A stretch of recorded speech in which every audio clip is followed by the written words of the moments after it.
Cyber attacks, cyber threats seem to be quieter at the moment. Why is that? That's a great question, Emily. It does seem that way. I don't know that that's actually the case. I think what's happening is that we haven't seen these mega breaches posted in the news.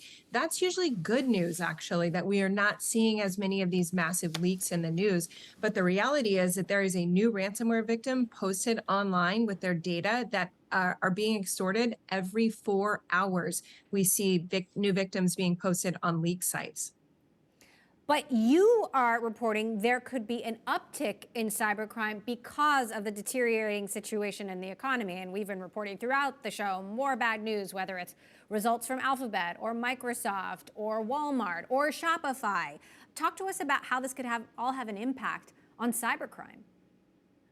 Yeah, well, what we see is that whenever there is money to be made, there are certainly criminals that are attracted to that opportunity. So, in over 600 cases that Unit 42 investigated last year, we saw payment requests as high as 30 million US dollars in ransomware cases, and the average is 925,000 US dollars. So, we're almost at $1 million as an average payment. There is a tremendous amount of money to be made, and to your point, there is still a much lower barrier to entry for the criminal side than it is for the defense side.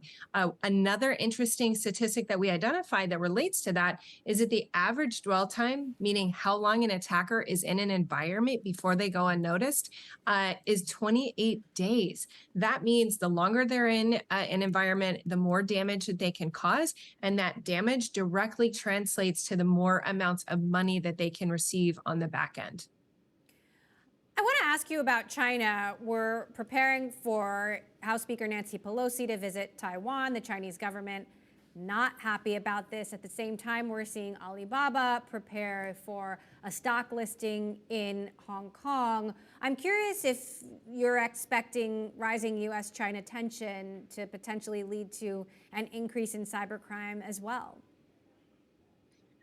So I think the reality is, diplomatic ties or not, right? We've seen a tremendous amount of intellectual property theft coming from different nation states throughout the world. China is a nation state that certainly, alongside so many other countries, has gone back and forth with the United States on that. So, in addition to ransomware cases, which we spoke about, one of the largest cases we see are business email compromise, and we do see there's an interesting amount of overlap between these cases and certainly nation state activity. I think as recent as last week, we saw North Korean, our team released research related to North Korean threat activity related to ransomware cases. So I don't think cyber criminal activity is going away anytime soon, whether it's at the economic crime actor or whether it's from a nation state capacity. We will continue to see more of it. And what's the relationship with the crypto market? Obviously, we've seen extreme volatility in the crypto market. And as I understand it, that can also be tied to ransomware.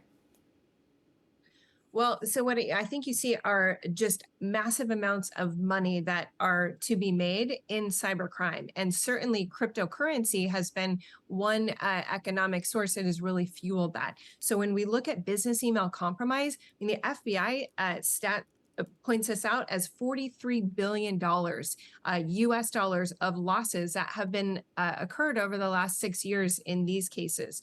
When you compare that to what we're seeing payments made last year for our clients alone, upwards of 8 million US dollars, there's certainly a lot of money that's transacting, and much of that is occurring over cryptocurrency. I think there's certainly a lot of pressure going on from the US government and working with so many international governments to make it more difficult for cyber criminals to use cryptocurrency as easily and as readily as they have in the past. And we're hoping that continues to have a positive impact for organizations throughout the world.